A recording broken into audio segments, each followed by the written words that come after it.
이 이야기는 내가 대학교 1학년 시절 겨울방학 동안 겪었던 실제 이야기입니다. 당시 나는 집안에서 큰 갈등을 겪고 있었고 결국 집을 나와야만 했습니다. 집을 나와서 어디서 살까 고민하던 중 한 친구가 자취방을 가지고 있었고 나는 그곳에 잠시 얹혀 살기로 했습니다. 하지만 그 친구는 방학 동안 부모님 집으로 내려가게 되어서 나는 그 자취방에서 혼자 지낼 수 있게 되었습니다. 자취방은 꽤 넓고 좁은 집이었지만 혼자서 잠시 지내는 데에는 괜찮을 거나 생각했습니다. 그 집은 예전부터 사람들이 많이 살아본 곳이라 어떤 사연이 있을지도 모른다는 생각은 들었지만 어쨌든 혼자 지낼 수 있는 곳이 없었기 때문에 선택할 수밖에 없었죠. 그리고 그날 밤 첫 번째 사건이 일어났습니다. 그 집에 들어간 첫날 밤이 되자 갑자기 정전이 일어난 것입니다. 겨울이라서 날씨도 차고 집 안은 점점 더 어두워졌습니다. 전기 불이 꺼지자 나는 어떻게 해야 할지 몰랐습니다. 나 혼자 그 집에서 살게 된 것은 처음이었고 이럴 때 어떻게 해야 하는지도 몰랐습니다. 결국 촛불을 켜놓고 생활하며 그날 밤을 보냈습니다. 그 집의 구조는 꽤 특이했는데 집이 있는 자리가 높은 집에 있어 창문 너머로 절벽처럼 떨어지는 모습을 볼 수 있었습니다. 창문을 통해 밖을 보면 그 앞은 넓은 길마치 펼쳐져 있었고 그 밖 바로 옆에는 겸원 영안실이 있었습니다. 당시 그곳은 제주대학교 겸원 영안실이었죠. 그렇게 어두운 밤 정전이 된 그날 나는 창문 너머에서 이상한 소리를 들었습니다. 처음엔 바람에 의한 소리일 것이라 생각했지만 점점 더 선명하게 들려오는 그 소리는 사람의 울음소리처럼 들렸습니다. 그 소리는 바로 귤밭 건너편 겸원 영안실에서 나오는 것 같았습니다. 그날 밤 나의 가슴 속에서 커다란 불안감이 생겨났고 나는 계속해서 그 소리를 들으며 잠이 들었습니다. 그런데 그날 밤 난 다시 잠이 들지 못하고 갑자기 숨이 막혔습니다. 내가 눈을 뜨자 그 순간 제 위에 올라타서 나를 눌러오는 존재가 있었습니다. 그 존재는 누군지 알 수 없었지만 나는 그것이 사람이 아니라는 느낌을 확실히 받았습니다. 무언가 차가운 손길이 내 목을 조르고 있는 듯한 느낌이었고 심장이 미칠 듯이 뛰었습니다. 그 존재를 마주한 순간 나는 그것이 어떤 여학생의 형체라는 걸 알게 되었습니다. 내가 잠시 누워서 고개를 돌려보니 벽에 비친 거울 속에 교복을 입은 여학생의 모습이 비쳤습니다. 그러나 그 여학생의 얼굴은 달걀 귀신처럼 눈, 코, 입이 전혀 없었고 마치 그냥 형체만 있는 존재처럼 보였습니다. 나는 그 여학생이 날 조르고 있다는 사실을 실감하니라 그 순간 온몸이 굳어버렸습니다. 그 후로 나는 다리에 눌리듯 그 존재가 다시 나를 눌러올까봐 항상 새우잠을 자게 되었고 밤안의 불빛은 계속 꺼진 채로 촛불을 켜놓고 생활할 수밖에 없었습니다. 이 일이 있고 난 후 나는 그 집에서 하루도 편안한 날이 없었습니다. 점점 더 그 집에서 나는 두려움을 느꼈고 불안함에 휩싸였습니다. 또한 집 앞의 영화실에서 들리는 소리들이 나를 더욱 불안하게 만들었습니다. 밤마다 그 소리가 점점 더 크게 들려왔고 나는 항상 촛불을 켜놓고 그 소리를 듣지 않으려 애썼습니다. 그러나 그 소리는 멈추지 않았고 어느 날 밤 그 소리의 정체를 확인하려고 나는 용기를 내어 창문을 열어봤습니다. 그 순간 나는 눈앞에 이상한 그림자를 보게 되었습니다. 그 그림자는 점점 더 가까워지고 있었고 나는 그것이 단순한 그림자가 아니라 어떤 실체를 가진 존재라는 걸 느낄 수 있었습니다. 그 존재가 바로 내가 그토록 두려워하던 교복을 입은 여학생 귀신이었다는 걸 알게 되었을 때 나는 아무 말도 할 수 없었습니다. 그 존재는 나를 쳐다보며 한마디도 없이 서 있었고 나는 그저 숨지려 그 자리를 떠나지 않기를 기도할 수밖에 없었습니다. 그렇게 방학 기간이 끝나고 학기가 시작되었습니다. 그 집은 더 이상 혼자 지낼 수 있는 곳이 아니었고 친구들과 함께 술을 마시거나 놀러가면서 그 집에 대한 기억은 점점 흐려졌습니다. 그러나 그 집에서 겪은 일들은 내 마음속 깊은 곳에 여전히 남아있었고, 그 후에도 여러 친구들이 그 집에서 이상한 일들을 겪었습니다. 특히 한 친구는 그 집에서 술을 마시고 잠듦소 갑자기 눈을 뜨고는 공포에 찬 눈빛으로 아무 말도 하지 못하고 있었죠. 야, 왜 그래? 병신 새끼야, 일어나. 라고 다른 친구가 깨우자 그 친구는 벌떡 일어나면서 숨을 몰아쉬며 말했다. 야, 너네들 뒤에 여자 귀신 있었다고. 그 이야기를 듣고 나서 나는 깜짝 놀랐습니다. 왜냐면 내가 그 귀신을 처음 봤을 때도 교복을 입은 여학생 귀신이었기 때문이었습니다. 그 친구도 같은 귀신을 봤다는 걸 알게 되었을 때 나는 그 집에 더 이상 있을 수 없다는 확신이 들었습니다. 그 집은 결국 아무도 살지 않게 되었고 나는 그곳에서 떠날 수밖에 없었습니다. 하지만 그 집에 얽힌 이야기는 여전히 사람들 사이에서 전해지고 있습니다. 아무도 그 집에서 일어났던 일을 정확히 말하려 하지 않지만 그 집은 이제 조용하고 어두운 곳으로 남아 있습니다. 여러분, 오늘 제가 전한 이야기를 어떻게 생각하시나요? 이 집에 얽힌 이야기는 단순히 우연의 예치일까요? 아니면 정말 어떤 존재가 그곳에 머물고 있는 것일까요? 여러분은 이 이야기에 대해 어떤 생각을 가지고 계신가요? 댓글로 여러분의 의견을 남겨주세요. 그리고 좋아요와 구독 버튼을 눌러주시면 더 많은 공포 이야기를 준비해서 돌아오겠습니다. 몇 년 전 여름, 장마철이 시작되던 무렵의 일이었습니다. 그날은 회사에서 직장 동료들과 술 한잔하고 집으로 돌아가려던 날이었죠. 비가 많이 내리고 있었고 저는 이미 술을 마실 상태였기 때문에 지친 몸을 이끌고 택시를 타고 집으로 가려고 했습니다. 그런데 그때 갑자기 중요한 걸 깨닫게 되었어요. 내일 출장이 있는데 중요한 발표 자료가 담긴 USB를 회사에 두고 온 곳이었죠. 이를 생각하자마자 급히 돌아가야겠다고 결심하고 택시 기사님에게 말하고 다시 회사로 향했습니다. 장마철에 비가 쏟아지는 그 밤, 회사 건물에 도착해보니 이미 문이 닫혀 있었어요. 저는 급하게 건물 문을 두드렸습니다. 그러자 경비 아저씨가 문을 열어주시며 박 차장, 뭐 하세요? 왜 이렇게 늦게 들어오셨어요? 라고 물으셨습니다. 저는 얼른 대답했어요. USB를 놓고 왔어요. 잠깐만 올라가서 가져올게요. 그렇게 엘리베이터를 타고 올라가려고 하는데 경비 아저씨가 갑자기 저를 부르셨어요. 박 차장, 예인 비 맞게 두고 올라가면 안 되지 않나요? 어른은 데리고 들어가야지. 저는 멍하니 아저씨를 바라봤습니다. 예인, 저는 혼자 왔고 예인과 함께 온 적이 없었기 때문에 그 말이 무슨 의미인지 전혀 이해할 수 없었죠. 아저씨, 잘못 보신 거 아니에요? 저는 혼자 왔는데요. 이렇게 대답했지만 경비 아저씨는 여전히 멍하니 저를 쳐다보며 말했어요. 아까 박 차장 옆에 아가씨가 있었는데 어디 갔지? 예인 아니었어. 저는 여전히 바람스러워서 그냥 얼버무리며 저는 혼자 왔습니다. 라고 말하고 사무실로 올라갔습니다. 그때 저는 둘 경비 아저씨가 착각한 거라고 생각했죠. USB를 챙기고 다시 회사 밖으로 나왔습니다.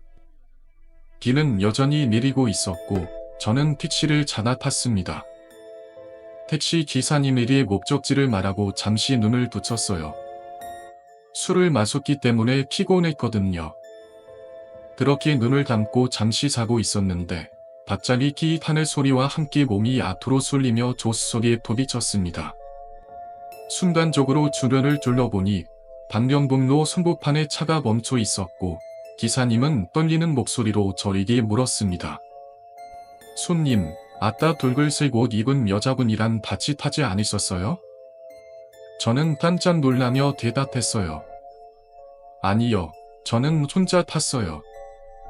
그러자 기사님은 더욱 떨리는 목소리로 말을 이었습니다. 아니에요. 아따 아가씨가 손님 옆에 앉아 있었고 계속해서 손님 어깨의 길에서 머리를 쓰다듬고 있었어요. 그리고 룸미러를 통해서 저를 계속 쳐다봤어요. 저는 너무 놀라서 말문이 막혔습니다. 그게 사실이라면 저는 정말로 그 아가씨와 함께 탔던 기억이 전혀 없었어요. 그리고 갑자기 그 택시 기사님이 저에게 말했다는 말이 머릿속에서 맴돌았습니다. 이게 무슨 일이죠? 왜 그런 일을 겪는 거지? 택시 기사님은 저를 강변북로 한복판에서 내려놓으려고 했어요. 저는 이게 말이 안 된다. 고 계속 말했죠. 비 오는 날 혼자 이런 일을 겪으면서 왜 그냥 내리려고 하는 거냐고요? 그러자 기사님은 저는 그냥 내리라고 할 거예요. 안 된다고 생각하면서도 재수 없어서 그냥 내려달라고 했어요. 저는 급고 반대하며 그게 말이 되나요? 라고 했습니다. 본도 치지 않겠다는 기사님을 설득해서 다시 한번 목적지까지 가달라고 요청했어요. 결국 기사님은 10,000원을 더 얹어서 집까지 데려다 주었어요. 그 후 저는 무사히 집에 도착했지만 그날 있었던 일은 좀처럼 잊을 수가 없었습니다. 며칠 후 편의점에서 할아버지가 저에게 말을 걸었어요. 저기 며칠 전에 비 오던 날 아가씨랑 같이 올라놨지? 그 말을 듣고 저는 다시 한번 그날의 일을 떠올리게 되었어요. 그 아가씨는 대체 누구였을까요? 저는 계속해서 그 아가씨가 어떤 존재인지 궁금해졌습니다. 그 이후로도 여러 사람들로부터 그날의 이야기를 듣고 나니 그 아가씨가 정말 실존했던 것인지 아닌지 더 이상 확신할 수 없었어요. 어느 날 친구에게 그 이야기를 하자 친구는 이렇게 말했어요. 그게 혹시 귀신이 아니었을까? 아니면 그냥 꿈에서 봤던 화명일 수도 있지. 그러나 저는 여전히 그 아가씨가 어떤 존재였는지 확신할 수 없었어요. 그리고 그 일이 있음수로는 비 오는 날에는 항상 그날의 기억이 떠올라서 가슴이 조근거렸습니다. 어느 날 제가 집 앞에서 편의점에 갔을 때 또 한 번 충격적인 이야기를 듣게 되었습니다. 그때 편의점 할아버지는 저기 그 아가씨가 왜 그렇게 손잡이를 맞게 두고 올라놨냐고 매너를 좀 배우라고 하지 않냐고 말했어요. 저는 그 말을 듣고 그 아가씨가 실존했던 것인지 아닌지 다시 한번 생각해보게 되었어요. 이 이야기를 들었을 때 저도 정말 소름이 돋을 수밖에 없었습니다. 사람들은 종종 일상적인 생활을 하며 자신의 삶을 살아가지만 그 안에서 일어나는 기극적인 사건들은 그 누구도 상상할 수 없는 범위로 전개되기도 합니다. 오늘 들려드릴 이야기는 바로 그런 이야기입니다. 사람들이 겪을 수 있는 가장 끔찍하고 충격적인 사건 중 하나인데 그 이야기의 중심에 있는 인물은 평범한 사람처럼 보이지만 결국은 기극적인 결말로 치닫게 됩니다. 먼저 이야기를 시작하기 전에 이 사건의 주인공이 어떤 사람인지를 조금 더 알아보겠습니다. 그 사람은 나의 고향 친구로 우리가 어렸을 때부터 함께 자라난 정말 친한 친구였습니다. 초등학교부터 중학교, 고등학교까지 모두 같은 학교에 다니며 함께 시간을 보냈고 그러다 보니 자연스럽게 깊은 모정이 생겼습니다. 그런데 이런 사람이 결국 어머니를 살해하고 그 사건을 자살로 위장하려 했다는 사실을 알게 되었을 때 정말 믿을 수 없었습니다. 이 사건은 2022년 대략 1년 전쯤에 발생했습니다. 그 당시 친구의 어머니가 돌아가셨다는 보고 문자를 받았다고 합니다.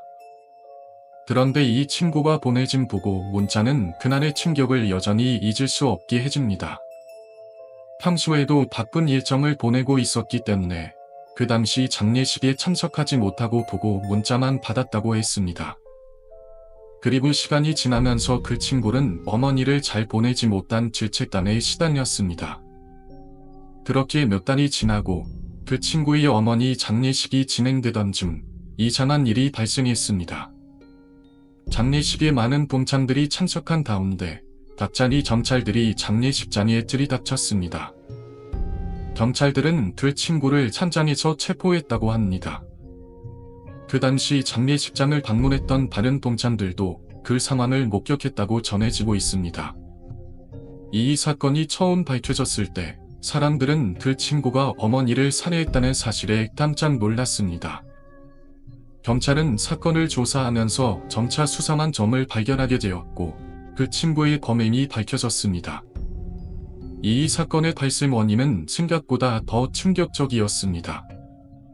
그 친구는 평소에도 돈에 대한 욕심이 많았고 어머니가 가지고 있던 자산을 탐내기 시작했는데 그 자산이 갑자기 큰 가치를 지니게 되면서 상황은 더 심각해졌습니다.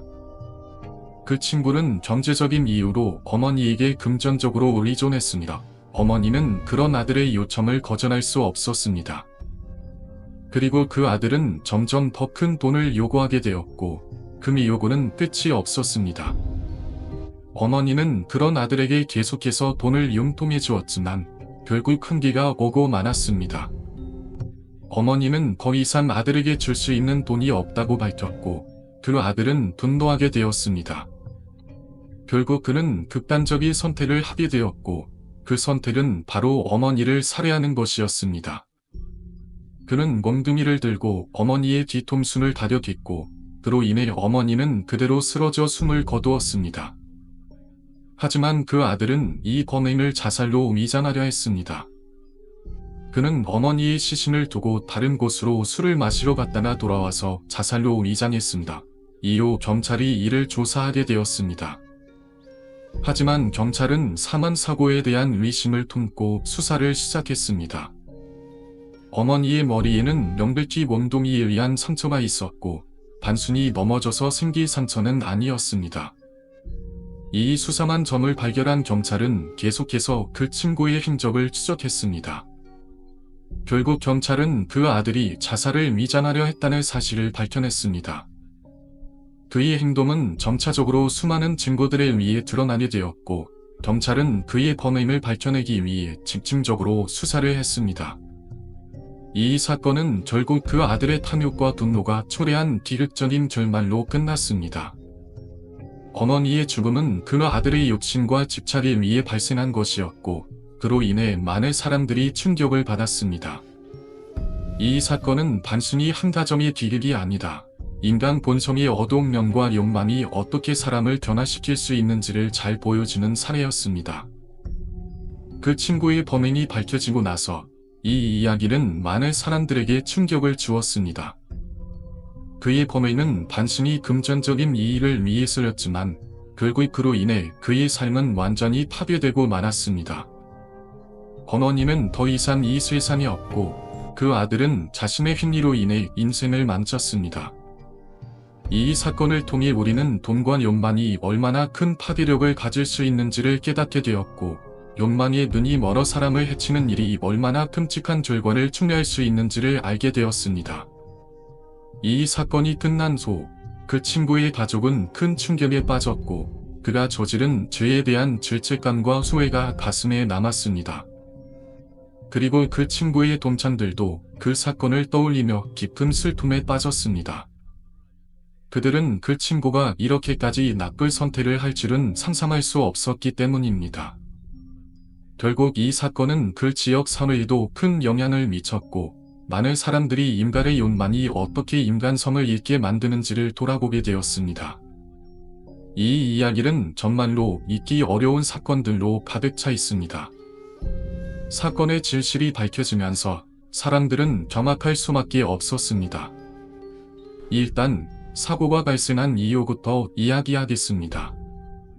아들 레미는 자신의 부모님을 태우고 운전 중에 전봇대를 들이받는 사고를 일으켰습니다. 이 사고로 어머니는 크게 다쳤고 아버지는 의식불명 상태에 빠졌습니다. 사고 후 아버지는 의식이 없는 상태에서 병원에 입원하게 되었고 어머니는 심각한 부상을 입어 치료를 받게 되었습니다. 하지만 이 사고는 단순한 교통사고로 끝나지 않았습니다. 이 사고가 일어난 뒤 얼마 지나지 않아 가족에게 더 큰 비극이 닥쳐왔습니다. 어머니라 사고로 다칠 상태에서 회복 중이었지만 얼마 지나지 않아 집에서 화재가 발생하게 됩니다. 화재는 집의 대부분을 태웠고 가족들은 또 다른 큰 충격을 받게 되었습니다. 이후 경찰의 조사 결과 화재와 관련된 중요한 단서들이 발견되었습니다. 바로 그 화재는 우연한 사고가 아니라 고의적인 방화였다는 사실이 드러나게 된 것입니다. 경찰은 이 사건을 조사하던 중 레미가 어머니와 아버지를 살해한 것과 관련이 있음을 점차적으로 밝혀냈습니다.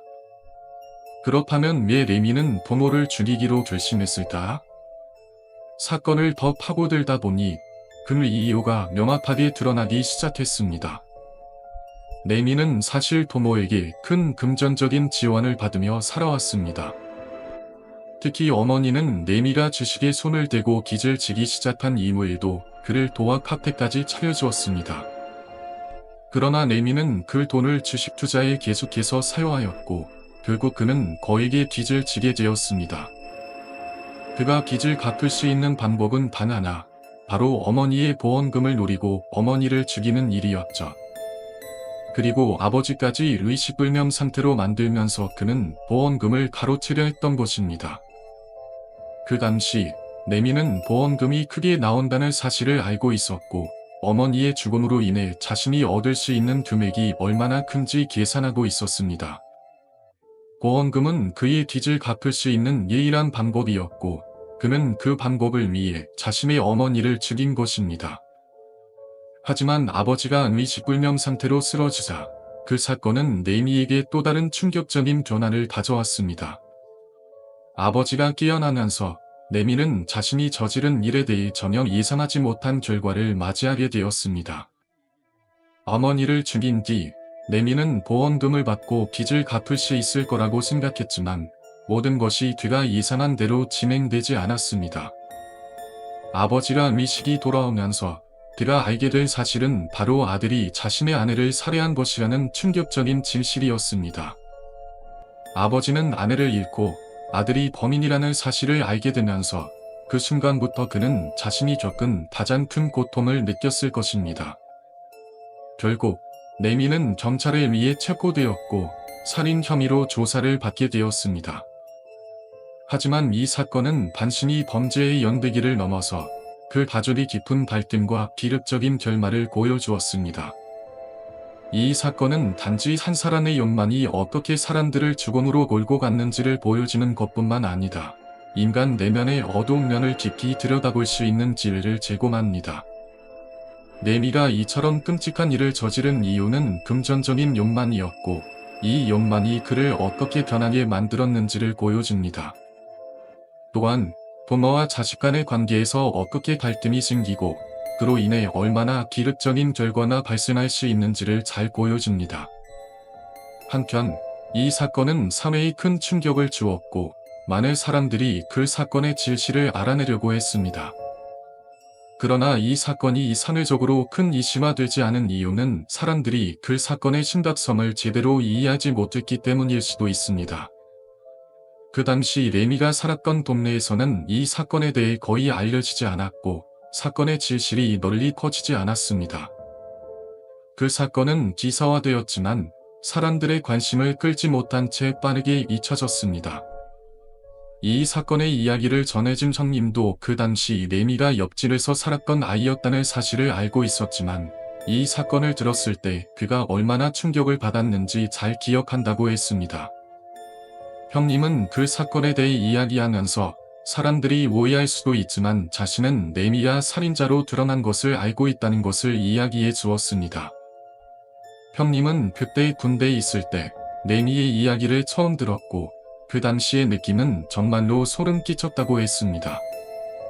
형님은 귀신이나 초자연적인 것을 전혀 믿지 않지만 군대에서 겪은 이상한 경험은 확실히 기억에 남는다고 했습니다.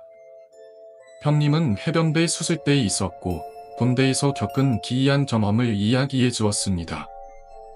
형님이 군대에서 근무하던 곳은 매우 이상한 곳이었고 그곳에서 일어난 기이한 일들은 군대에서 일어난 일이라기보다는 전혀 다른 차원의 사건처럼 느껴졌습니다. 형님은 밤늦게 근무를 하면서 종종 발소리나 이상한 기운을 느꼈다고 했습니다. 한밤중에 형님은 발소리가 들리면서 자신이 느꼈던 불안감은 오랫동안 사라지지 않았다고 합니다. 그 발소리가 점점 가까워지면서 형님은 그 순간이 너무나 이상했음을 느꼈다고 했습니다. 형님은 그 발소리가 귀신이나 유령과 관련된 것이라고는 생각하지 않았지만 그 순간의 불안감은 여전히 그를 괴롭혔다고 했습니다. 그 경험을 통해 형님은 군대에서의 경험과 그 당시 느꼈던 기이한 발소리와의 연관을 계속해서 생각하게 되었고 결국 그것은 오랜 시간 동안 기억에 남는 경험으로 남게 되었습니다. 이 이야기는 할머니께서 전해주신 정말 신비롭고 소름 끼치는 이야기였어요. 이야기는 충청남도 지원이라는 작은 마을에서 시작됩니다. 할머니는 이 이야기를 전해주시면서 많은 사람들이 겪은 신기한 경험이었음을 강조하셨죠. 그 당시 지원은 조용한 시골 마을로 사람들의 일상이 매우 평화롭고 고요했지만 그 고요한 속에서 가끔씩 이상한 일들이 일어나곤 했다고 합니다. 이 이야기의 주인공은 한 할머니였는데 그녀는 마을 밀관에서 농사를 짓고 있었습니다. 어느 날 저녁 해가 지기 시작할 무렵 할머니는 밭을 일구고 있었어요. 그때 마치 바람이 불지 않는 고요한 순간에 밭 근처에서 이상한 소리를 들었다고 합니다. 그 소리는 처음에는 바람 소리 같았지만 점점 더 명확해지며 그녀의 귀에 들어오기 시작했습니다. 우리 시간이 됐는데 왜 안 와? 왜 안 와? 할머니는 순간적으로 그 소리가 사람의 목소리라고 느꼈습니다. 그 목소리는 점점 더 가까워지는 듯 했어요. 할머니는 밤안하며 그 소리가 나는 곳을 찾아보았고 그때 한 여자가 머리를 풀고 발을 동동 구르며 혼잣말을 하는 모습을 목격했습니다. 그 여자는 미친 듯이 그 자리에서 되뇌하며 계속해서 뭔가를 기다리고 있는 듯한 모습이었습니다. 할머니는 그 여자가 너무 이상하게 보였기 때문에 자신도 모르게 걸음을 재촉하며 집으로 돌아갔습니다. 그녀는 자꾸만 그 여자의 모습이 떠오르며 불안한 마음을 떨쳐내지 못했다고 합니다. 그때 마침 한 소년이 할머니와 마주쳤습니다. 그 소년은 15살 정도로 보였고 그의 손에는 무엇인가 큰 짐이 담긴 보자기가 들려 있었죠. 할머니는 그 소년을 보며 물었습니다. 야, 넌 이 시간에 어디 가는 거냐? 소년은 그저 무심한 표정으로 대답했어요. 연못에 오리 눈 하나 빠져 죽었는데 지사지 내려가요. 그 말을 듣고 할머니는 순간적으로 마음이 급해졌다고 합니다. 할머니는 그 소년을 꼭 붙잡으며 가지 말아라. 무엇이든 그곳에 가면 안 된다. 며 간곡히 부탁했다고 해요.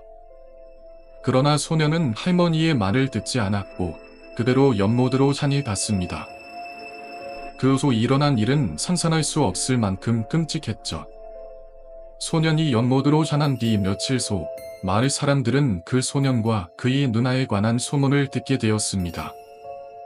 누나가 연못에서 빠져 죽었다는 이야기는 그 마을에서 갑작스러운 사건이었으며 그 사건 뒤로 많은 사람들이 그 여자가 그동안 기다리던 사람이라는 믿음을 가지게 되었다고 합니다. 그러나 그 여자의 정체는 여전히 미스터리로 남아 있었죠. 할머니는 그 이야기를 전해주시면서 그때 당시 마을 사람들 사이에서 그런 사건들이 자주 일어나곤 했다는 말을 덧붙이셨습니다. 지원의 작은 마을에서는 그 시기에 여러 가지 불길한 일들이 연이어 일어난 적이 있었다고 해요. 마을 사람들 대부분은 그것들이 모두 우연히 일어난 일이라고 믿으려 했지만 사실 그것들이 우연이 아니라는 사실을 알고 있는 사람은 많지 않았습니다. 할머니는 또 한 가지 이야기를 전해주셨어요.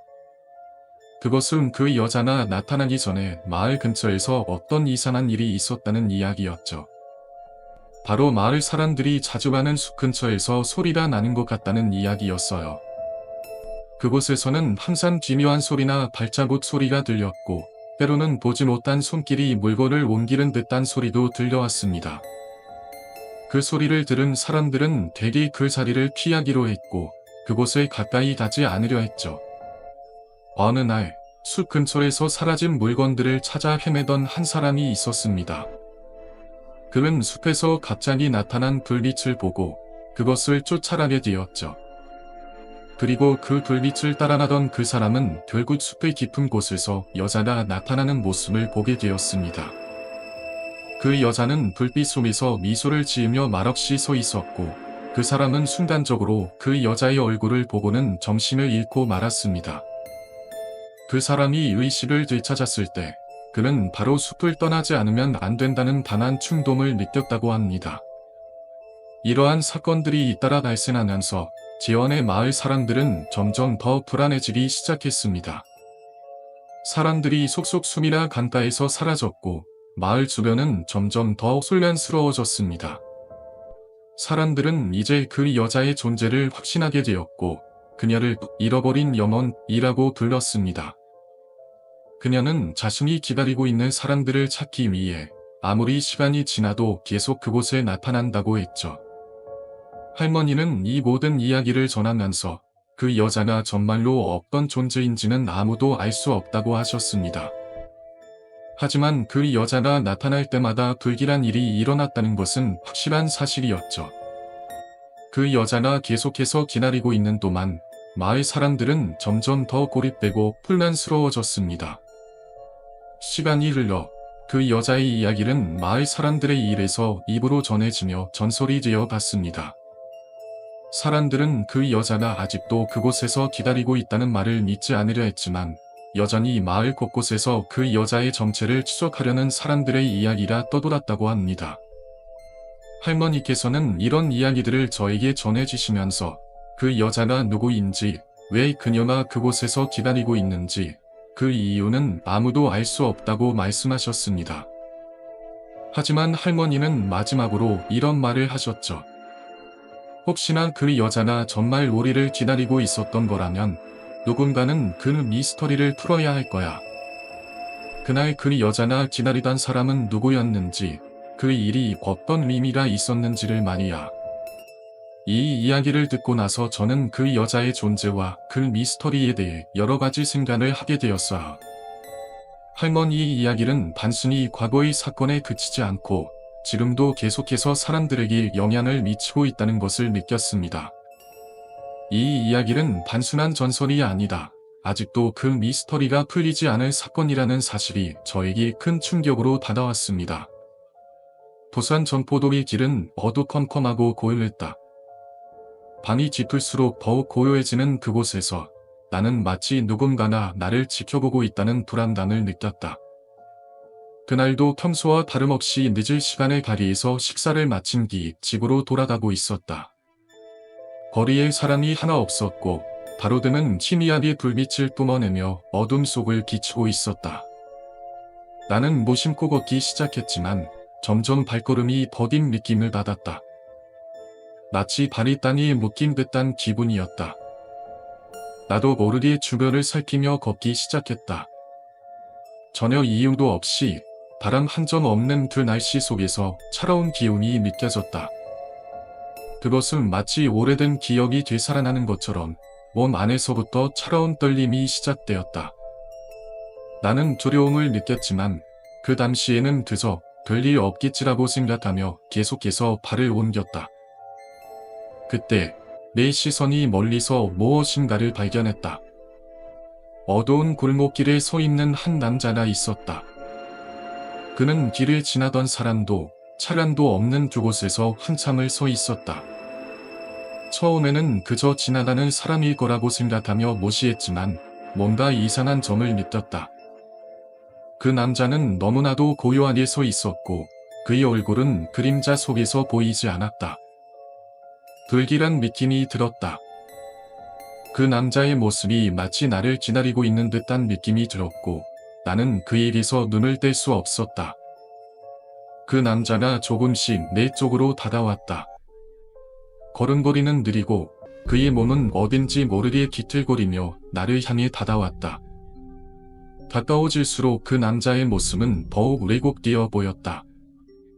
그의 얼굴은 점점 더 희미해지고 그의 눈빛은 공허하게 빛났다. 그의 입술이 열리더니 낮고 거친 목소리가 들려왔다. 왜 이렇게 늦게 다니세요? 그의 목소리는 마치 다른 세상에서 온 듯한 지문을 내뿜었다. 나는 그 말에 순간적으로 멍해졌다. 왜 그런지 어떤 이밀소인지 그 질문이 내 마음속 깊은 곳에서 불안감을 일으켰다. 그 남자의 시선은 내 몸을 통과하는 것처럼 차갑고 나는 몸이 얼어붙은 듯 움직이지 못했다. 갑자기 몸이 무겁고 숨조차 제대로 쉬지 못할 것만 같았다. 왜 이렇게 늦게 다니세요? 그의 질문은 다시 반복되었고 나는 그 질문에 대답할 수 없었다. 입술은 떨리고 있었지만 내 입에서는 아무 소리도 나오지 않았다. 그 남자의 눈빛이 더욱 강렬해지며 나를 잡아들기 시작했다. 나는 의도적으로 고개를 돌려 길을 빠져나가려고 했지만 내 다리는 전혀 움직이지 않았다. 내 마음속에선 그 남자와의 대면이 마치 내가 그를 피할 수 없는 어떤 운명인 듯 느껴졌다. 그 순간 나는 그 남자가 고개를 돌리며 나를 바라보지 않는 것을 느꼈다. 그의 시선이 다른 곳으로 향했을 때 나는 마침내 몸을 움직일 수 있었다. 뛰는 심장 소리를 들으며 나는 그 자리를 급히 떠났다. 숨을 몰아쉬며 돌아섰지만 그 남자의 모습은 계속해서 내 시야 속에 남아 있었다. 불길한 기울은 한동안 사라지지 않았고 내가 그를 피하려고 할수록 그 남자의 모습은 더욱 선명하게 다가왔다. 집으로 돌아오는 길, 나는 그 남자가 무엇을 원했는지, 왜 그런 기이한 질문을 했는지에 대한 답을 찾으려 했다. 그러나 내 마음은 그저 무겁고 불안할 뿐이었다. 그 이후로 나는 그 길을 지나갈 때마다 그 남자의 눈빛을 떠올리며 그가 나를 지켜보는 것처럼 느껴졌다. 무언가 내가 알지 못하는 무서운 힘이 그 길을 깃들어 있는 듯했다. 며칠 후 그 길을 다시 지나가게 되었다. 그때는 혼자가 아니었다. 친구와 함께 걷고 있던 나는 그 남자와 마주칠 가능성에 대해 생각도 하지 않고 길을 갔다. 그런데 그 남자가 그때 또 나타났다. 이번에는 내 앞에 서 있었다. 그가 나를 기다리고 있었던 것처럼 이번에는 전혀 움직이지 않았다. 그의 얼굴은 여전히 그림자 속에서 보이지 않았고 그의 눈빛은 내 몸을 파고드는 듯했다. 그 남자는 말없이 내게 다가와 이번에도 무언가를 건네려는 듯한 제스처를 취했다. 나는 그가 다시 다가오자 그 손을 피하고 몸을 돌려서 그 자리를 떠났다. 그러나 그 순간 갑자기 그의 목소리가 들려왔다. 그리운 곳으로 가세요. 돌아가세요. 나는 이 말이 무엇을 의미하는지, 그가 무엇을 말하고자 하는지 알 수 없었다. 그는 다시금 사라졌고 나는 그 길을 벗어나 집으로 향했다. 그러나 그날 이후로 나는 그 길을 다시 지나갈 수 없었다. 그 남자의 얼굴은 내 머릿속에 계속 떠도났고 그가 남긴 말은 여전히 내 귀에서 맴돌고 있었다. 이후로 몇 년이 지난 후 나는 그 길을 다시 가보았다. 예전처럼 그 남자가 나타날 것 같은 불안한 예감이 들었지만 그날은 그저 평범한 밤이었다. 그 남자는 나타나지 않았다. 하지만 나는 여전히 그 길을 걸을 때마다 그때의 느낌을 떠올리며 내가 겪었던 일들이 진짜였는지 아니면 단순히 나의 상상에 불과했는지에 대한 의문을 계속해서 품고 살아난다. 그날 밤 이후로 그 여자의 미소는 절대 머릿속에서 사라지지 않았습니다. 매일 밤 눈을 감으면 그녀의 웃음소리가 들리는 것 같았고 잠에서 깨면 그녀의 얼굴이 떠오르는 듯한 기분에 휘둘렸습니다. 내가 집으로 돌아올 때마다 창문 너머로 그 여자의 모습이 보이지 않을까 하는 생각이 머릿속을 떠나지 않았습니다. 어느 순간부터 그것은 단순한 상상이 아니라 현실로 다가오는 듯한 기분이 들었죠. 그러던 어느 날 제가 또다시 운동을 하러 나갔을 때 이상한 일이 일어났습니다. 그날은 날씨가 흐렸고 비가 올 것 같은 예감이 들었죠. 그래도 운동을 해야 했기 때문에 짐을 나섰습니다. 동네를 뛰어다니며 운동을 하던 중 다시 그 길을 지나게 되었습니다. 그 길은 밤에만 다니던 길이었고 그 여자를 처음 만났던 바로 그 길이었죠. 그때의 기억이 떠오르자 불안함이 밀려왔습니다. 머릿속에선 오늘은 또 무슨 일이 생길까 라는 생각이 떠나지 않았습니다. 그날 이상하게도 그 길을 걷는 사람들이 많이 없었습니다. 평소라면 몇 명이라도 지나가곤 했는데 그날은 도무지 보이는 사람이 없었어요. 제 마음은 점점 더 불안해졌고 그러다 문득 저는 발걸음을 멈췄습니다. 뭔가 이상한 기운이 느껴졌습니다. 주변은 너무 조용했고 거리의 불빛만이 희미하게 비추고 있었죠.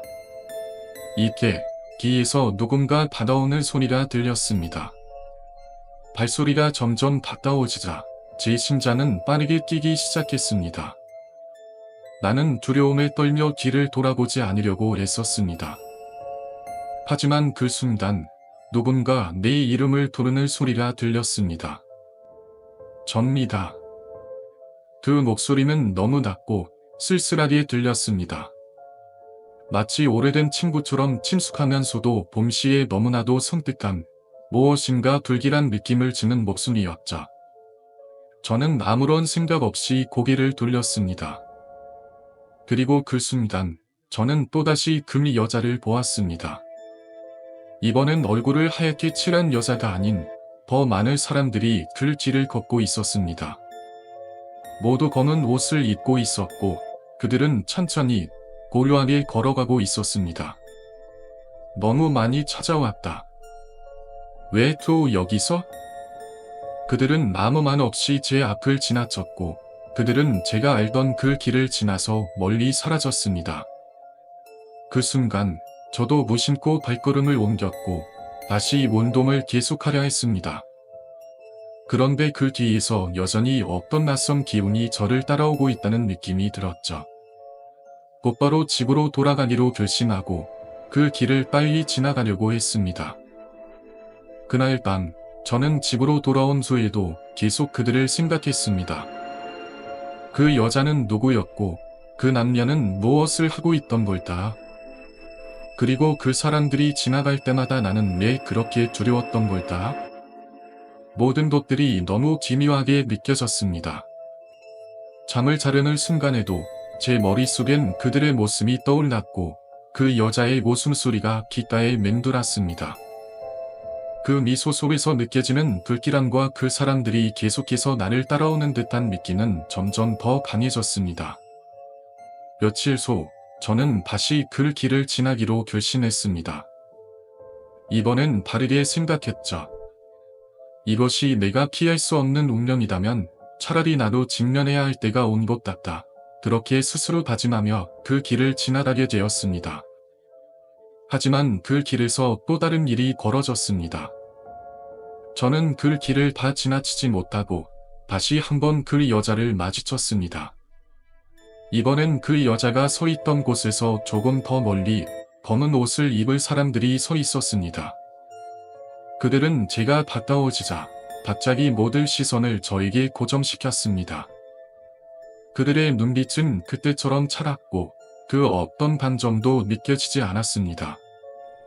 그 순간 한 남자가 제게 다가와 조용히 말했습니다. 우리는 너를 지켜보고 있어. 그 말이 끝나자 그들이 모두 제 주위를 에워싸기 시작했습니다. 아무 말도 하지 않고 단지 나를 바라보고 있을 뿐이었습니다. 그때부터 저는 그들을 피할 수 없다는 것을 깨달았습니다. 그들이 무엇인지 왜 나를 찾고 있는지 알 수 없지만 분명히 내가 아닌 다른 무언가가 나를 따라오고 있다는 확신이 들었습니다. 왜 나를 쫓아오는 거죠? 제가 그들에게 물었습니다. 그 남자는 잠시 침묵을 지킨 후 그저 웃으며 말했습니다. 그들은 이미 네 안에 있다. 여친과 저는 그 이야기를 나누면서 한동안 묵묵히 있었습니다. 그 밤의 이야기는 이상한 여운을 남겼고 두 사람 모두 그 순간을 떨쳐내기 어려웠습니다. 저는 그동안 귀신이나 미스터리한 이야기에 대한 관심이 많았지만 이렇게 실제로 사람들의 경험담을 들으니 기묘한 기분이 들었습니다.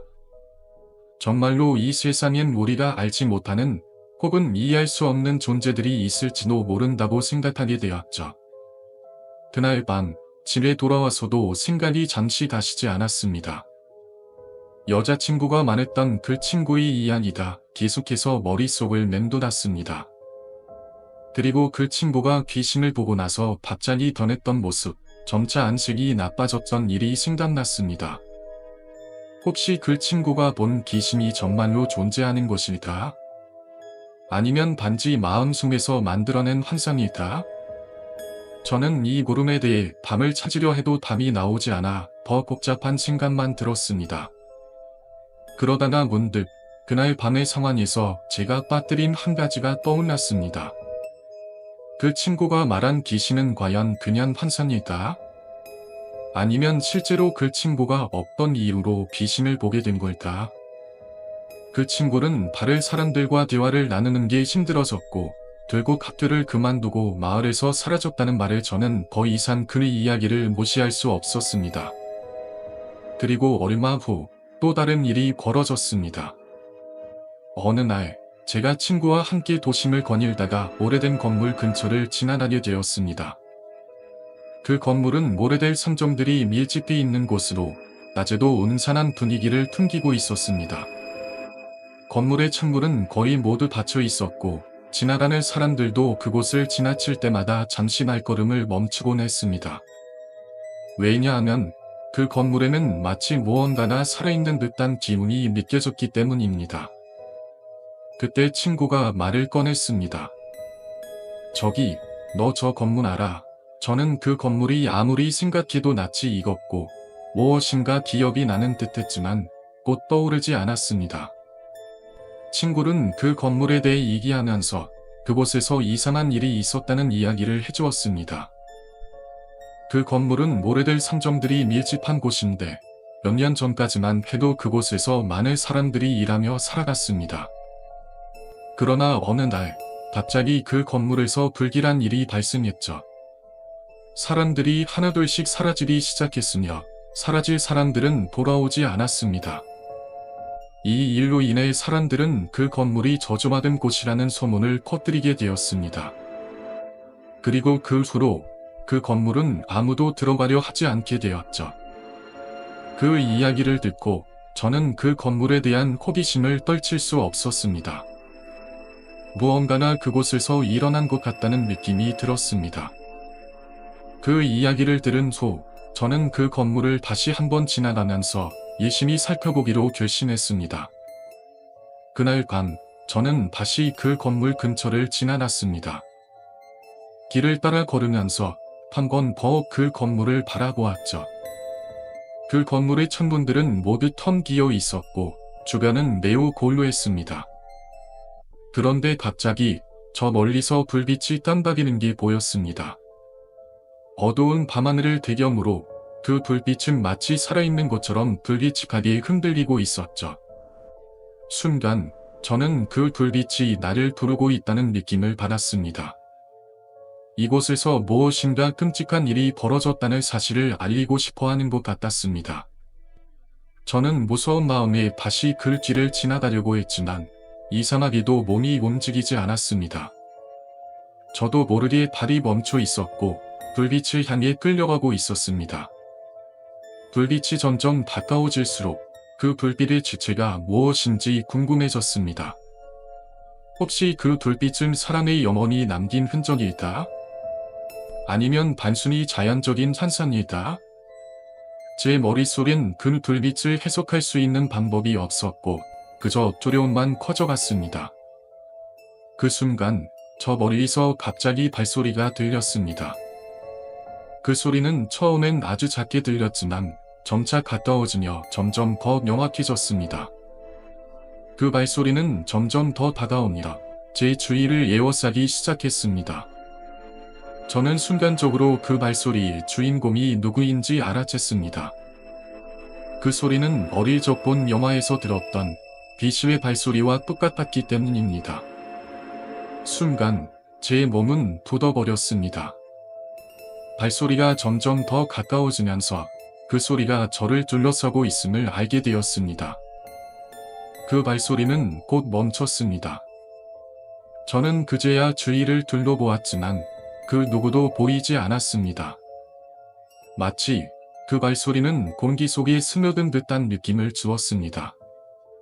저는 무서워서 급하게 그 자리를 떠나려고 했지만 몸이 무겁고 발이 제대로 움직이지 않았습니다. 그때 갑자기 제 귀에 속삭임이 들려왔습니다.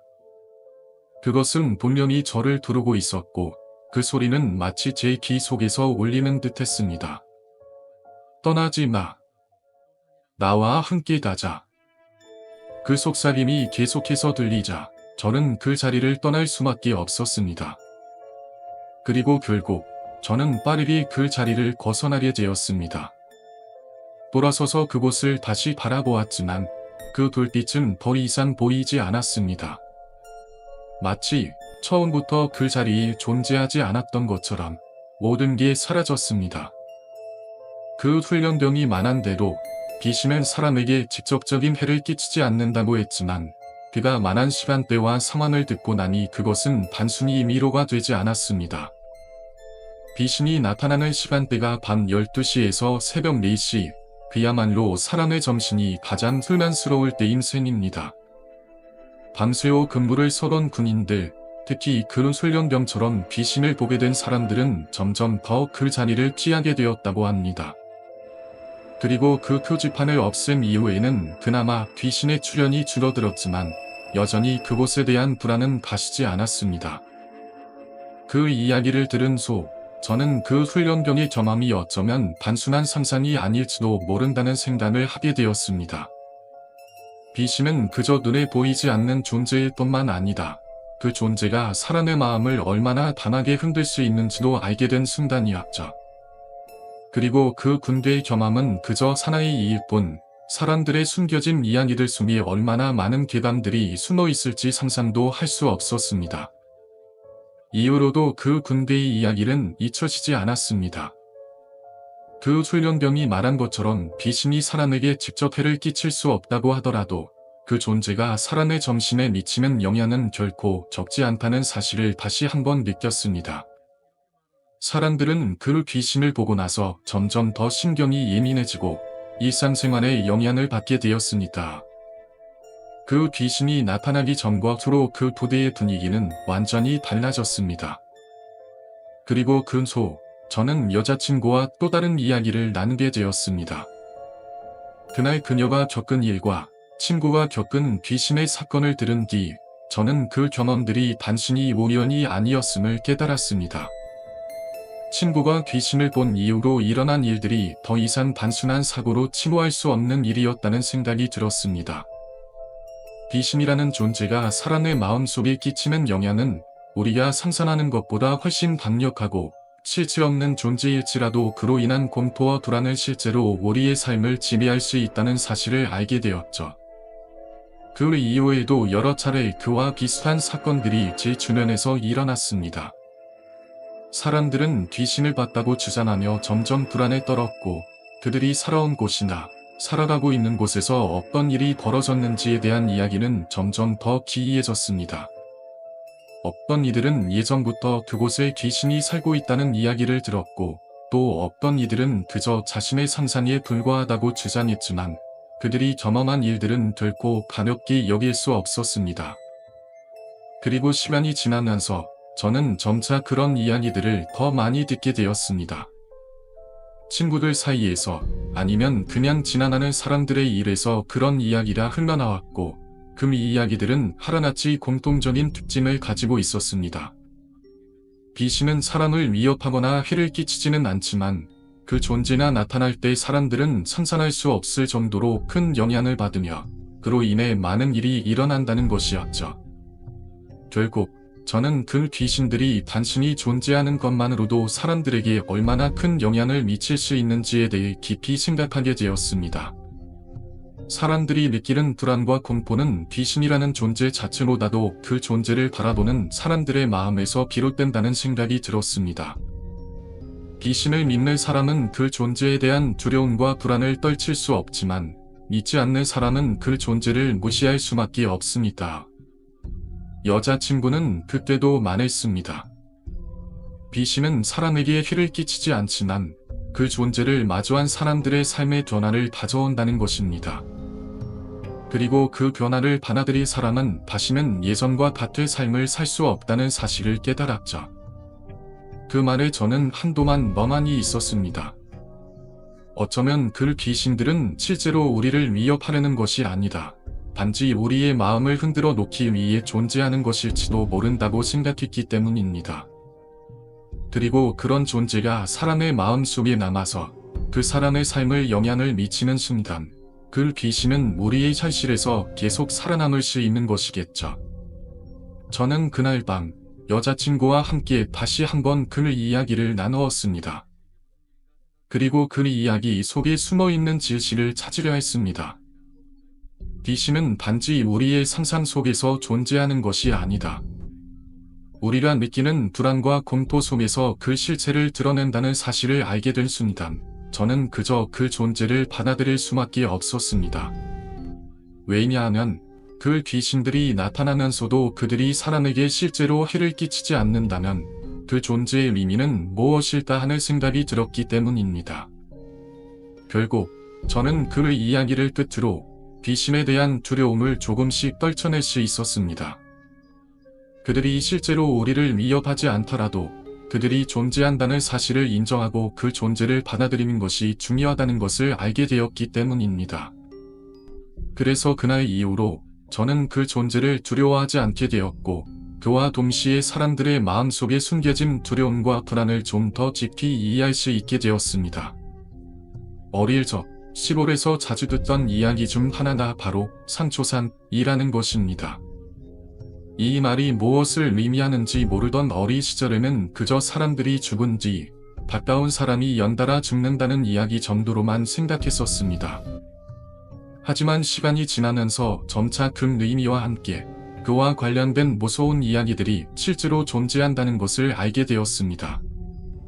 특히 나의 어머니가 겪은 그 경험은 아직도 잊을 수 없습니다. 그 이야기는 지금까지도 내 머릿속에서 떠나지 않는 무서움과 함께 교훈이 담긴 이야기였습니다. 시골에서는 산초산이라는 현상이 종종 일어난다고 합니다. 한 사람이 죽은 후 그 집안에서는 종종 다른 사람이 연이어 돌아가곤 했습니다. 이는 마치 죽은 사람이 뒤가 가장 가까운 사람에게 나타나 그 사람도 함께 데려가려고 하는 것처럼 여겨졌습니다. 이러한 일이 반복되면 사람들은 그 집에 무언가 불길한 일이 일어날 것이라고 믿었습니다. 이와 관련된 이야기는 사실 많은 사람들에게 알려져 있지 않지만 일부 사람들에게는 그 경험이 무서운 현실로 다가옵니다. 그 중에서도 저희 어머니가 경험한 이야기는 더욱 특별했습니다. 당시 저희 어머니는 아주 친한 친구들과 함께 지내셨습니다. 시골에서는 사람들 간의 관계가 깊어서 친구들 간에도 종종 집을 방문하며 친목을 다졌습니다.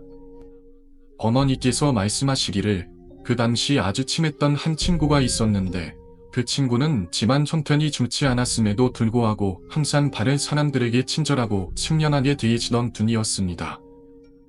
그분은 자주 집에서 떡을 만들어 나누어 주곤 했습니다.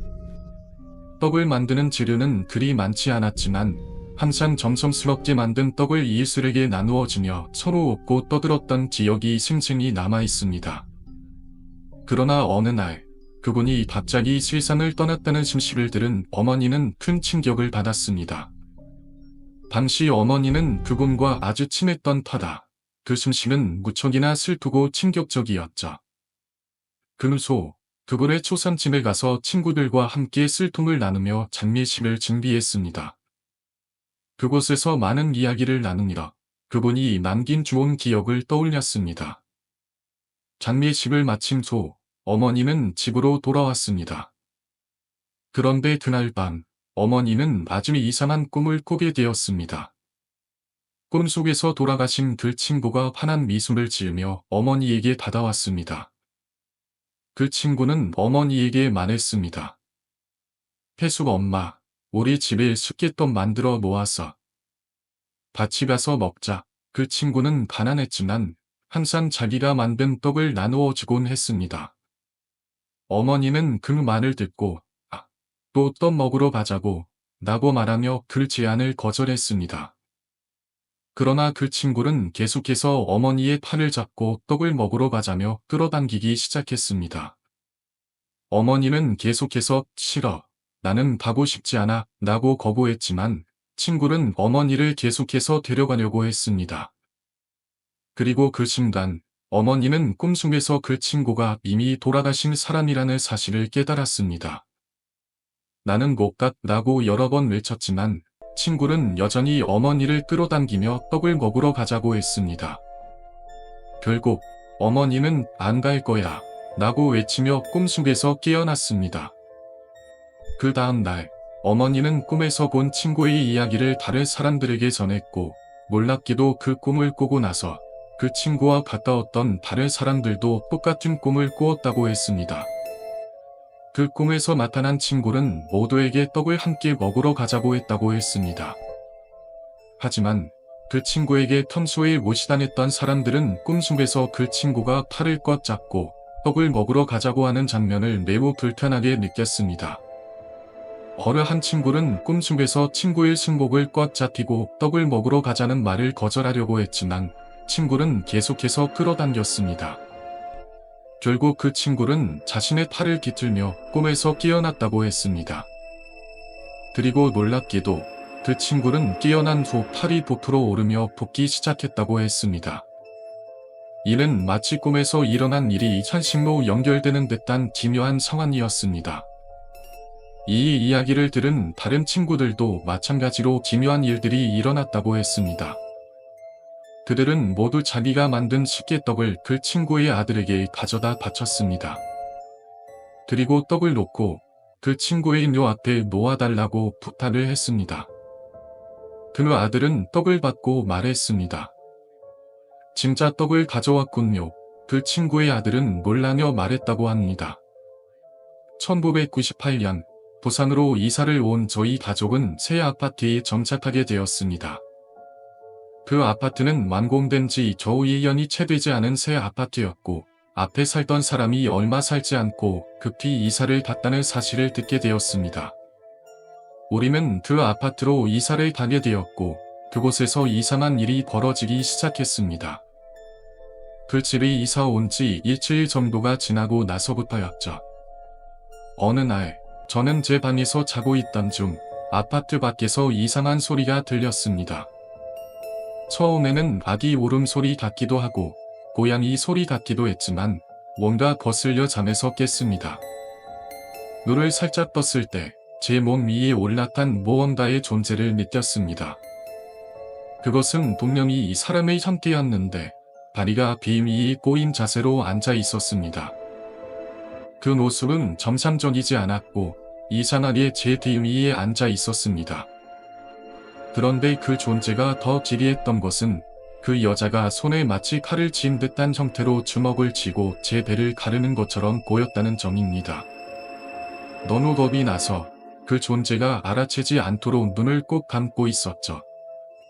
내내 그 여자가 계속해서 제 등 위에 앉아 있었고 저는 마음속으로 침착하자 다짐하며 그 자리를 떠날 수 있기를 기도했죠. 결국 저는 가만히 누워있으면 계속해서 죽을 것 같은 느낌이 들었고 비틀어 몸을 살짝 돌려 그 여자가 아직 있는지 확인하고자 했습니다. 실눈을 뜨고 내려다보니 그 여자는 제 시선을 알아차렸는지 저를 쳐다보며 키시고더니 갑자기 사라졌습니다. 그 후로 정신을 차리니 간이놀림인지 꿈인지 구분이 가지 않았습니다. 이 일은 지금도 정확히 무엇이었는지 모르겠지만 그때의 느낌은 분명히 꿈이나 간이놀림 그 이상이었음을 느꼈습니다. 그런데 그 후 몇 주나 지나고 나서 저는 더욱 이상한 현상을 겪게 되었습니다. 저희 집에 매일같이 이상한 목현물이 도착했기 때문입니다. 목현물의 수령인 이름은 최윤액이었고 처음에 이 목현물을 받았을 때는 그저 이름을 보고 이상하게 생각했었습니다. 최윤액은 그 아파트에서 전 거주자였고 그분은 갑작스럽게 이사를 갔다는 얘기를 들었기 때문입니다. 그 후 목현물은 계속해서 밀림 카드 연체, 청구서 등으로 집으로 날아왔고 이 모든 일이 신경 쓰였죠. 어느 날 그 우편물들 중 하나에 적혀있는 발송지 전화번호로 전화를 돌려 이 사람이 더 이상 이 집에 살지 않는다고 전화를 했습니다. 전화를 다 돌리고 난 뒤 목이 아파서 주방으로 가서 물 한 잔을 마시고 있었죠. 그때 머릿속에 갑자기 번쩍이는 생각이 들었습니다. 혹시 금이 여자가 죽었나? 그녀가 죽은 후 금이 일이 일어난 건 아닐까? 그런 생각이 문득 스쳐왔습니다. 그리고 그 생각은 점점 더 확신으로 변해갔습니다. 이사 오자마자 가리눌림을 겪었고 그때의 존재가 마치 그 우편물과 관련이 있다는 기분이 들었습니다. 그런데 가리눌림이 단순한 꿈이나 피로의 결과라고 하기에는 너무도 현실감이 있었고 그 후에 계속해서 도착하는 우편물은 마치 그 여자가 남긴 미완성된 흔적 같았습니다. 이후 저는 그 여자가 죽었다는 사실을 확인할 방법이 없었지만 그 집에 있었던 다른 이웃들에게 물어보았습니다. 이웃들은 그 여자의 이름을 기억하고 있었고 그녀가 이사를 갔다는 사실 외에는 더 이상 그와 관련된 이야기를 듣지 못했다고 했습니다. 하지만 그 일이 벌어진 후부터 저는 그 집에서 일어나는 이상한 일들을 종종 경험하게 되었습니다. 그 집은 아무리 새 아파트라도 저에게는 다른 차원에서 존재하는 듯한 공간으로 느껴졌습니다.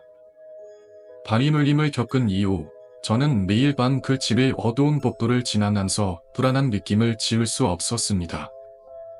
복도에서 느껴지는 발소리와 그 외의 소리들이 점점 더 현실과 꿈의 경기를 모호하게 만들었기 때문입니다. 그 집에서 살면서 겪었던 일들은 후에 알게 된 사실들처럼 분명 그 여자의 존재와 관련이 있었던 것 같았습니다. 그러던 어느 날 다시 한번 그 여자의 꿈을 꾸게 되었습니다. 이번에는 그 친구가 아니다. 그 여자가 저에게 다가와 나를 따라와 라고 말하며 손을 내밀었습니다. 그때 저는 더 이상 거부할 수 없다는 느낌이 들었고 그 여자의 손을 잡았습니다. 그리고 그 순간 저는 더 이상 그 집으로 돌아가고 싶지 않다는 생각이 들었습니다. 그 집에 남아있던 불길한 기억들과 그 여자의 미완성된 의도들이 저를 계속해서 괴롭히고 있다는 것을 알았기 때문입니다. 만약 그때 제가 그 여자의 손을 잡지 않았다면 저희 가족에게 또 다른 불행이 닥쳤을지도 모릅니다. 제사상에 올라난 숫개떡이 상징하는 것처럼 어떤 일이 끊임없이 반복되기를 바라는 듯한 그 여자의 미완성된 소망이 여전히 그 집 안에 남아 있었던 것입니다. 결국 우리는 그 아파트를 떠나기로 결심했습니다. 그 집을 떠날 때 저희는 그곳에서 일어난 일들을 완전히 털어낼 수 없었지만 적어도 더 이상 그 집에 갇히지 않겠다고 마음먹었습니다. 그 후 우리는 다른 집으로 이사 갔고 그 집에서 겪었던 이상한 일들은 점차 잊혀졌습니다.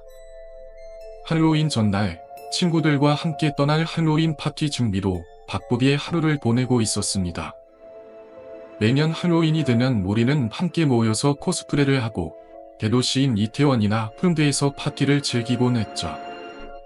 그러나 지난해 이태원에서 발생한 참사를 생각하며 올해는 조금 조용히 보낼까 고민하던 중 친구 중 한 명이 특별한 제안을 해왔습니다. 내 아버지 건물 지하 1층에 있는 도장이 비어있다. 인테리어도 그대로 남아있어서 그곳에서 할로윈 파티를 하면 어떨까? 그 말에 친구들은 모두 긍정적인 반응을 보였고 파티 장소가 정해졌습니다. 그곳은 한때 검도장이었던 공간으로 넓고 깔끔하게 정돈되어 있었습니다. 사진을 보내준 친구의 말처럼 그곳은 40평에서 50평 정도의 크기였고 바닥은 마루로 되어 있었으며 맞은편 벽에는 거울이 크게 설치되어 있었습니다. 마치 체육관처럼 넓고 파티를 즐기기에는 더할 나위 없이 좋은 장소였습니다. 할로윈 당일 저는 여자친구와 함께 가장 먼저 그 건물에 도착했습니다. 친구는 코스트코에 들렸다가 오겠다고 했고 우리는 먼저 지하 2층으로 향했습니다. 불은 꺼져 있었지만 문은 열려 있었습니다. 우린 그곳에 들어갔고 마루 바닥이 반짝이고 있어 파티 준비가 어느 정도 되어 있다는 걸 알 수 있었습니다. 방금 잠실이 끝났다는 걸 직감하며 우리는 신발을 벗을지 말지 고민하고 있었죠. 그때 신발장이 있는 벽면을 지나며 문득 눈에 띄는 곳이 있었습니다. 그 벽에 설치된 전면 거울 속에서 한 여자가 매달려 있는 모습이 보였던 겁니다. 순간 저는 그 모습이 할로윈 장식인 줄 알고 웃었습니다. 장식이 너무 소름 돋게 만들었네라고 속으로 생각하며 여자친구에게 이야기했죠. 하지만 그 순간 제가 스위치를 켜기 위해 불을 눌렀을 때 불이 켜지지 않는 걸 발견했습니다. 왜 불이 안 켜지지? 라고 물어보며 다시 스위치를 눌렀지만 아무리 눌러도 불은 켜지지 않았습니다. 그때 갑자기 여자친구가 깜짝 놀라며 뒤로 물러서더니 2층으로 뛰어 올라갔습니다. 오빠, 빨리 올라와. 귀신 있어. 귀신. 여자친구의 말을 듣고 저는 깜짝 놀라며 따라갔습니다. 귀신? 무슨 귀신이라고 물었지만 여자친구는 겁에 질려서 거울 속에 있는 게 귀신이다 라고 말했습니다. 그 말을 듣고 저는 웃었습니다. 잠식이겠지 뭐 라고 말하며 다시 내려가서 확인하려 했지만 여자친구는 그렇게 쉽게 내려가게 놔두지 않았습니다. 오빠, 내가 잘못 본 게 아니다 라고 고집을 부렸습니다. 결국 저는 혼자 내려가 다시 한번 확인하려 했습니다. 정말 뭐가 있는 거 아니다 하며 조심스럽게 내려갔습니다. 그러나 내려가서 다시 봤을 때 거울 속에는 아무것도 없었습니다. 분명히 여자가 매달려 있던 것처럼 보였는데 아무것도 없었고 그 자리는 텅 비어 있었습니다. 나는 뭔가 잘못 본 것 같다는 생각에 다시 그 자리를 둘러보았지만 그곳은 여전히 아무것도 없었습니다. 불이 켜지지 않았던 이유도 이제야 알 것 같았습니다. 불이 켜지지 않는 것과 그 거울 속에 비친 것들, 그리고 여자친구가 본 귀신은 사실 어쩌면 그곳에 존재하는 다른 이유가 있을지도 모르겠습니다. 그때부터 저는 그 장소에서 뭔가 이상한 기운을 느꼈고 그것이 단순한 장식이 아니라는 직감이 들었습니다. 그 후 파티 준비가 끝났고 친구들도 하나둘씩 도착하기 시작했습니다. 하지만 그날 밤 모두가 즐겁게 파티를 하는 동안에도 제 마음속에서는 계속해서 그 거울 속에 보았던 그 여자의 모습이 떠오르고 있었습니다. 파티 중에도 아무렇지 않은 척 하려고 했지만 그 순간의 불안감은 계속해서 저를 괴롭혔습니다.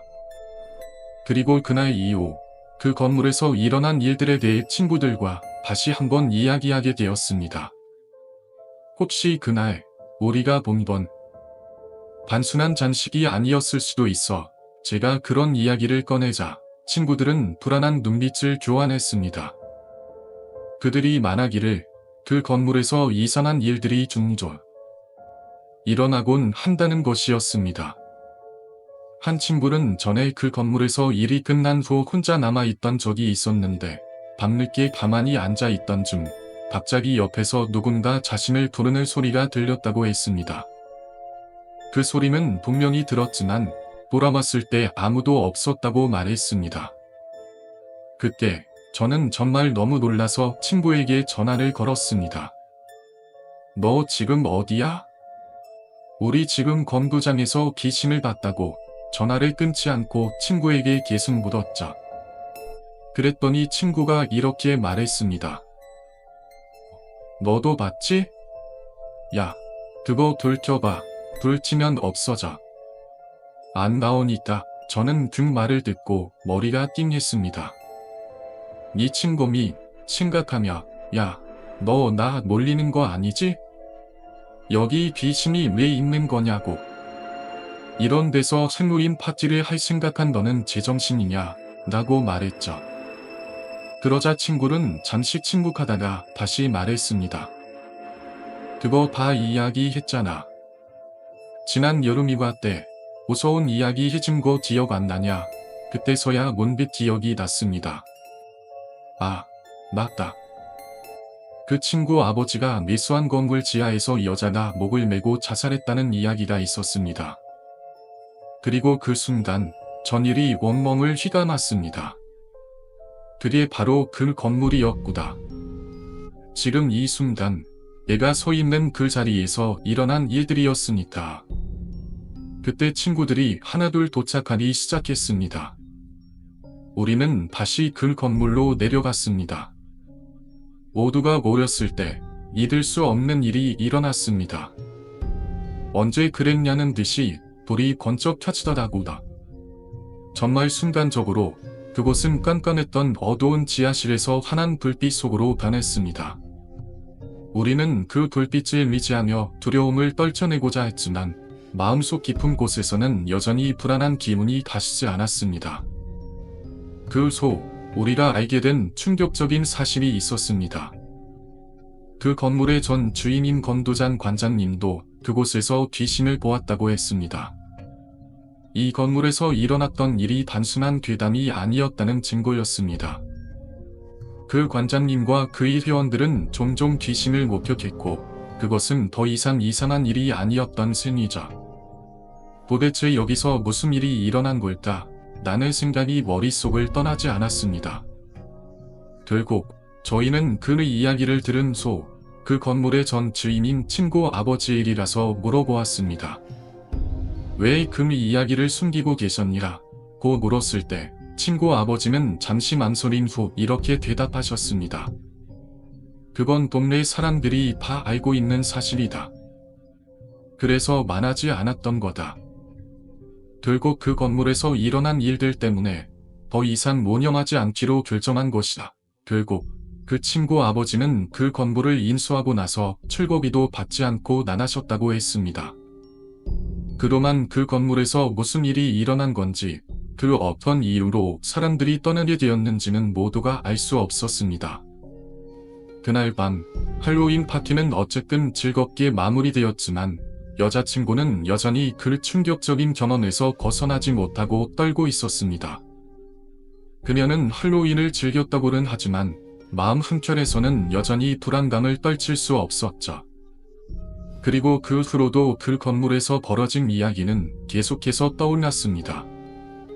그곳은 정말 귀신이 떠도는 곳이었을까? 아니면 사람들의 상상력이 만들어낸 괴담에 불과한 것일까? 지금 그 건물은 쇼핑몰과 물류창고로 변해 있습니다. 새로운 사람들이 그곳에서 일하고 있지만 그들이 알지 못하는 사실들이 있습니다.